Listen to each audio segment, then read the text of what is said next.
लड़का घोड़े को सूंघने लगा तो सौदागर बोला, बस करो भाई, कहीं घोड़ा भी सूंघ कर परखा जाता है भला। पर बनिए का लड़का अपने काम में लगा रहा। वो घोड़े पर हाथ फेर फेर कर उसको जगह जगह पर सूंघता रहा। फिर कुछ देर बाद अलग हटकर खड़ा हो गया। तो कैसा है ये घोड़ा? राजा ने जब पूछा तो वो बोला, राजन, यह घोड़ा भूल कर भी न खरीदें। राजा आश्चर्य से बोला, क्यों, क्या खराबी है इसमें? राजा की बात का जवाब देते हुए लड़का बोला, महाराज, हाथ कंगन को आरसी क्या, किसी को भी घोड़े के ऊपर बैठा कर परख लें। राजा ने तुरंत एक सैनिक को आदेश दिया। आदेश पाते ही सैनिक घोड़े पर बैठा और उसे चलाने लगा। कुछ दूर तक तो घोड़ा ठीक से चला, फिर घोड़े ने सैनिक को बुरी तरह पटक दिया और हिनहिनाने लगा। ये देख सौदागर आश्चर्यचकित रह गया और बोला, राजन, ये घोड़ा मेरे साथ ऐसा तो कभी नहीं करता। राजा कुछ कहता उससे पहले ही अंधा बोल उठा, तुम्हारे साथ क्या? हर ग्वाले के साथ ये ऐसा नहीं करेगा। तुम ग्वाले हो, गाय भैंस का रोजगार छोड़कर घोड़ों का व्यापार कर रहे हो। हैरान होता हुआ व्यापारी बोला, मैं ग्वाला हूँ, ये बात तुमको कैसे पता चली? अंधा बोला, यह घोड़ा तुम्हारे ही घर जन्मा है, इसके माँ बाप भी तुम्हारे पास ही थे। तुमने इस घोड़े को भैंस का दूध पिलाया है, इसकी महक लेते ही मैं समझ गया था, इसलिए मैंने महाराज को ये घोड़ा खरीदने से मना किया। सौदागर चकित रह गया। बनिए का अंधा लड़का एकदम सच कह रहा था।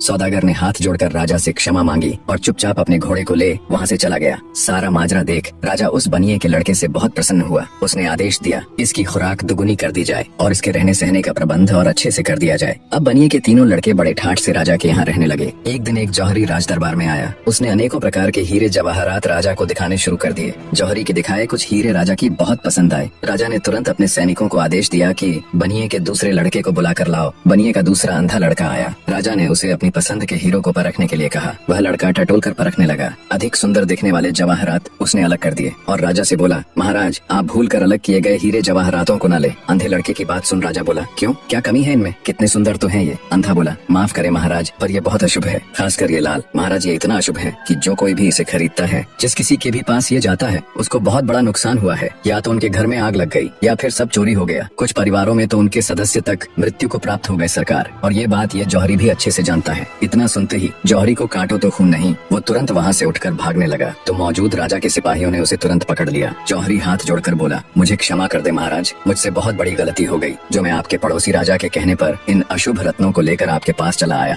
राजा के गुस्से का कोई ठिकाना नहीं था। उसने तुरंत उस जौहरी को कैद खाने में गिरवा दिया और बनिए के मध्यम वाले लड़के से खूब खुश हुआ, उसकी खूब तारीफ की और आदेश दिया कि इसकी भी खुराक दुगनी कर दी जाए।